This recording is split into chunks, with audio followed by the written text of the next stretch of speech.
Happiness is a state of mind. It's just according to the way you look at the things. It's a quote from Walt Disney. आज का हमारा topic है attitude makes the difference, यानी नजरिया बदलने से दुनिया बदल जाती है। आप चीजों को किस तरीके से देखते हैं, किस तरीके से समझते हैं, किस तरीके से लेते हैं। या it's me doctor Kashif Mirza, your business coach, life coach and motivator. चलें एक सिचुएशन क्रिएट करते हैं इसी बात को समझाने के लिए कि जो मैंने आपको अभी बताई, attitude makes the difference. Situation ये क्रिएट करते हैं कि मैं यहां पे हूं, आप कहीं पे भी हैं, बिजनेस मीटिंग में हैं, कॉन्फ्रेंस रूम में हैं, अपने ऑफिस में हैं, लंच कर रहे हैं, किचन में हैं, कहीं पे भी हैं। अचानक से ऑड सी सिचुएशन दूंगा, लेकिन बात को समझाने के ये सिचुएशन, ये एग्जांपल बहुत बेस्ट है। अचानक से टेबल पे जहां बैठे हैं, मीटिंग कर रहे हैं, बोर्ड रूम में हैं, खाना खा रहे हैं, टीवी देख रहे हैं, टेबल पे एक चूहा, एक माउस आ जाता है। क्या होगा एटीट्यूड? चले मैं आपको इसके पॉसिबल जो है ना आंसर्स वो देता हूं। कुछ लोग चीखे मारते हुए भाग जाएंगे वहां से, कुछ लोग भागेंगे तो नहीं, लेकिन डर के वहीं पे बैठे रहेंगे। कुछ लोग उसको माउस को भगाने की कोशिश करेंगे वहां से, हाथ से, किसी बुक से, किसी चीज से, कि भाई वो यहां से निकल जाए। कुछ लोग ऑड फील करेंगे, उनको अच्छा नहीं लगेगा कि ये सिचुएशन हुई क्यों। कुछ लोग एंटरटेन भी करेंगे उस चीज को कि ठीक है, मतलब इट्स फाइन, ओके, कोई नो प्रॉब्लम, आ गया माउस, आ गया, कोई बात नहीं, चला भी जाएगा, उसमें कौन सा यही पे रहना है। तो कुछ लोग उस चीज को थोड़ा एंटरटेनमेंट पॉइंट ऑफ व्यू से भी लेंगे। ये सब आपका अपना अपना एक एटीट्यूड है, अपना अपना वे ऑफ थिंकिंग है, ठीक है। चलें अब यही एक जो सिचुएशन है, इसको मैं 100 ईयर्स पीछे लेके जा रहा हूं। 100 ईयर्स बिफोर भी ये एक सिचुएशन एक ऐसी ही क्रिएट हुई। अब मैं आपको बताता हूं। 100 ईयर्स अगो, 100 साल पहले एक आदमी था जो कि एक ग्राफिक डिजाइनर था। बहुत सी जॉब से रिजेक्ट हुआ, बहुत सी जगह जॉब्स की, लेकिन होता क्या था कि उसके बॉसेस, उसकी मैनेजमेंट कहती थी कि भी तुम एक क्रिएटिव ग्राफिक डिजाइनर जरूर हो, लेकिन हमारी मर्जी के नहीं हो, जिस तरीके का हम चाहते हैं, ठीक है। तो वह जॉब से जो है ना फारिग हो जाता था। 7-8 जॉब से फारिग हुआ, बड़ा परेशान था, घर के गैराज में बैठा हुआ था, समझ कुछ नहीं आ रहा था, जेब में कोई पैसा नहीं, जिस घर में रह रहा था उसको मंथ एंड चल रहा था और 2 से 3 दिन बाद उसको खाली करना था। वो सोच रहा था कि अब मुझे इस घर को खाली करके जाना कहाँ है, पैसा पास है नहीं, ना कोई ऐसी जगह है जहां मैं जा सकूं, सिवाय सड़क के अलावा मैं कहीं और ठिकाना नहीं मेरा बनेगा। अभी वो इन सोचों में गुम था। उसके हाथ में बस एक कॉफी का कप था और एक प्लेट में एक ब्रेड का टुकड़ा था। अच्छा, अब एक टूटी फूटी सी टेबल पे पैर रख के बैठा यही चीज सोच रहा था। अचानक कहीं से वही सिचुएशन जो भी मैंने आपको बताई है, एक माउस आया उस टेबल पे और उस ब्रेड को खाने लग गया। अब ये जो आदमी था जो बैठा हुआ था, वो डरा नहीं, घबराया नहीं, वो बिल्कुल सुकून से बैठा रहा। उसने कहा ये माउस कहां से आया और अचानक ये मेरी ब्रेड को खाने लग गया। तो उसने कहा कोई बात नहीं, जिंदगी ने सब कुछ ले लिया, दुनिया ने बहुत कुछ लूट लिया, बहुत कुछ खा लिया, तू ये ब्रेड खा ले, कोई मसला नहीं है।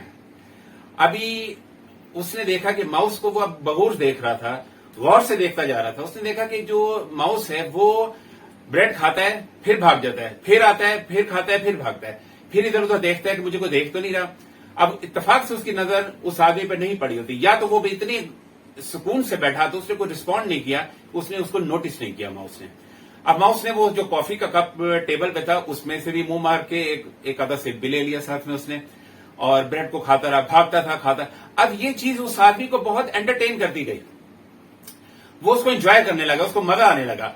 वो देखता जा रहा था और एंजॉय, वो थोड़ी देर की हर चीज को भूल गया, अपनी सारी परेशानियां, अपनी फिक्रें, एवरीथिंग ही फॉरगॉट। तो वो देखता रहा। अचानक ही एक आइडिया क्लिक किया उसके माइंड में। उसने कहा कि can I show the same this mouse acts to the children of the world and can make a big money. उसने सोचा क्या मैं ग्राफिक डिजाइनर हूं, ठीक है, ग्राफिक्स क्रिएटिव ग्राफिक डिजाइनर हूं, क्या मैं इसी तरह का कोई माउस क्रिएट करके अगर मैं बच्चों को दिखाऊं तो क्या मैं पैसा नहीं कमा सकता? और उसके इसी आइडिया से क्लिक करके उसने एक मोशन पिक्चर्स की दुनिया में एक ऐसा नाम, एक ऐसा कैरेक्टर क्रिएट किया जिसको सारी दुनिया आज भी जानती है और जिसका नाम है Mickey mouse. Yes, Mickey mouse. जिसके क्रिएटर थे वॉल्ट डिज्नी, जिनका कोट मैंने आपको शुरू में सुनाया। वॉल्ट डिज्नी ने वो कैरेक्टर क्रिएट करके आज वो एक बिलियनियर है। वो अब जिंदा तो नहीं है, लेकिन उनकी फैमिली, उनके बच्चों के बच्चों के बच्चे भी आज जो है ना वो बिलियनियर्स हैं। अमेरिका में आज भी 50 to 60,000 विजिटर्स पर डे जो है वो डिज्नी वर्ल्ड के जो है ना वो में एंट्री होने के लिए जो है ना वो टिकट ले रहे होते हैं। जापान में, यूरोप में और दुनिया के बहुत सी मुल्कों के अंदर भी डिज्नीलैंड जो है ना वो खोला जा रहा है। वॉल्ट डिज्नी ने ना सिर्फ मिकी माउस बल्कि और भी कई फेमस कैरेक्टर जैसे Cinderella, Bambi, Alice in the Wonderland और सिंड्रेला जैसे और इस तरह के और बहुत से कैरेक्टर्स जो है ना उन्होंने क्रिएट किए। अब देखें, माउस तो जो मैंने सिचुएशन क्रिएट की, माउस तो मैंने भी देखा, आपने भी देखा, लेकिन हमारे किसी के माइंड में ऐसा आइडिया नहीं क्लिक किया। सिर्फ यही कि कुछ डर गए, कुछ ने एंटरटेन, लेकिन उसने एंटरटेनमेंट के साथ जब उसने उसको एंजॉय कर रहा था, when that mouse was entertaining him, उसी वक्त उसको आइडिया क्लिक किया कि मैं तो एक ग्राफिक डिजाइनर हूं, तो मैं अगर इस तरह का कोई कैरेक्टर क्रिएट कर दूं तो मैं तो बहुत ज्यादा I can make a big money. जो उसने की बात यह है कि ये सिर्फ डिपेंड करता है द वे यू थिंक। देखें, when you change the way you look at the things you look at they change. I repeat, when you change the way you look at the things you look at they change. देखें, आपने अपने नजरियों को बदलना है। देखें, मतलब आप अपना नजरिया बदलेंगे तभी आपको चीजें जो है ना डिफरेंट नजर आएंगी। वो कहते हैं ना कि देखो तो जिंदगी में है दुख ही दुख, देखो तो जिंदगी में है दुख ही दुख, ना देखो तो जिंदगी है सुख का दरिया।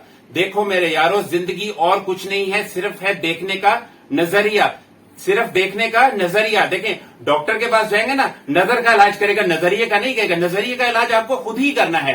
ये आपको खुद ही अपना देखिए, आपको अपनी सोच बदलेंगे तो आप अपनी सोच को बदल के आप अपनी दुनिया ही बदल सकते हैं।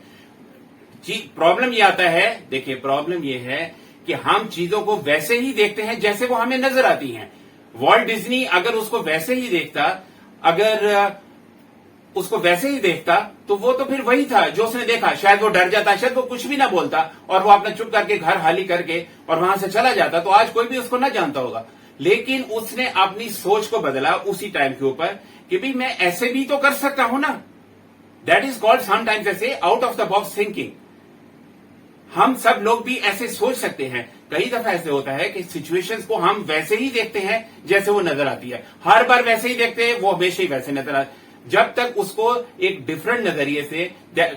इसीलिए तो मैंने आपको शुरू में कहा कि जो टॉपिक है हमारा कि एटीट्यूड मेक्स द डिफरेंस। आप देखिए, एक क्लासरूम में स्टूडेंट्स पढ़ रहे हैं, तो एक स्टूडेंट, वहां कुछ स्टूडेंट्स ऐसे होंगे जो लर्निंग के लिए आए, जो ये सोच के क्लास में एंटर होते हैं और लेक्चर ले रहे होते हैं कि मुझे लर्निंग चाहिए, मुझे आज यहां से सीख के जाना है। कुछ स्टूडेंट ये सोचते हैं टीचर की तो ड्यूटी है, लगा हुआ पढ़ा रहा है क्योंकि उसकी ड्यूटी है। कुछ ये सोचते हैं कि पेरेंट्स ने पैसा दिए हैं, उन्होंने कहा कि कॉलेज जो स्कूल जो इसलिए आना पड़ता है। ये है सब अपना अपना वे ऑफ थिंकिंग। देखिए, attitude makes the difference. Animal world की बात करते हैं। एनिमल वर्ल्ड के अंदर देखिए दो ऐसे एनिमल्स हैं, लायन एंड ईगल। मैं इस वक्त सिर्फ लायन की यानी शेर की बात करूंगा। आप मुझे ये बताएं, is the lion tallest animal in the world, the largest animal in the world? Is the lion intelligent animal in the world और heaviest animal in the world? No. Lion ना तो दुनिया का सबसे लंबा जानवर है, ना ही सबसे हैवी जानवर है, ना ही सबसे अकलमंद जानवर है और ना ही सबसे बड़ा जानवर है, मतलब लार्जेस्ट एनिमल है। लेकिन एक चीज जो उसको यूनिक करती है, डिफरेंशिएट करती है दूसरे जानवर से, दूसरे एनिमल से, वो है एटीट्यूड। उसका एटीट्यूड देखें, एक एलिफेंट जब लायन को देखता है तो उसके माइंड में जो सबसे पहली चीज आती है वो है ईटर। ओह, ये तो मुझे खा जाएगा, और वो भागता है और लायन उसके पीछे भागता है। हाथी यानी एलिफेंट जो कि एक बहुत बड़ा largest animal in the world, लेकिन वो उसको देख के भागता है क्योंकि उसको पता है ये मुझे खा जाएगा। लेकिन जब लायन जो है वो एलिफेंट को देखता है तो वो कहता है लंच। ओह, आज के तो लंच का इंतजाम हो गया, my lunch is ready now. वो नहीं देखता कि ये तो बहुत बड़ा जानवर है, लार्जेस्ट एनिमल है, बहुत बड़ा है, मैं तो छोटा हूं उसके सामने, ये तो मुझे 1 मिनट में मार देगा। नहीं, क्या जो उसको डिफरेंशिएट करता है, यूनिक करता है, वो है attitude. Attitude makes the difference. इसीलिए जो लायन है वो, यानी कि बाकी जानवर, बाकी जितने भी एनिमल किंगडम में जितने भी जानवर हैं, वो बाउंड हैं उसको फॉलो करने, क्योंकि उसका एटीट्यूड, आपका एटीट्यूड ही जो है वो अगले को कन्विंस भी करता है, अगले से आपकी बात आप मनवा भी सकते हो उससे। उसकी वजह ये होती है कि आपका एटीट्यूड, आपका वे ऑफ टॉकिंग, आपका कॉन्फिडेंस लेवल, आपका जो है, आपकी पर्सनैलिटी, आपकी एवरीथिंग जो है ना, वो अगले को आपकी बात मानने पर मजबूर कर देती है। याद रखिए, एटीट्यूड और एरोगेंस में स्लाइड सा फर्क है। मैं कर सकता हूं, ये मेरा एटीट्यूड है। सिर्फ मैं ही कर सकता हूं, ये मेरा एरोगेंस है। Do not become arrogant, just develop your positive attitude and you will have a great life ahead. And thank you very much for your time.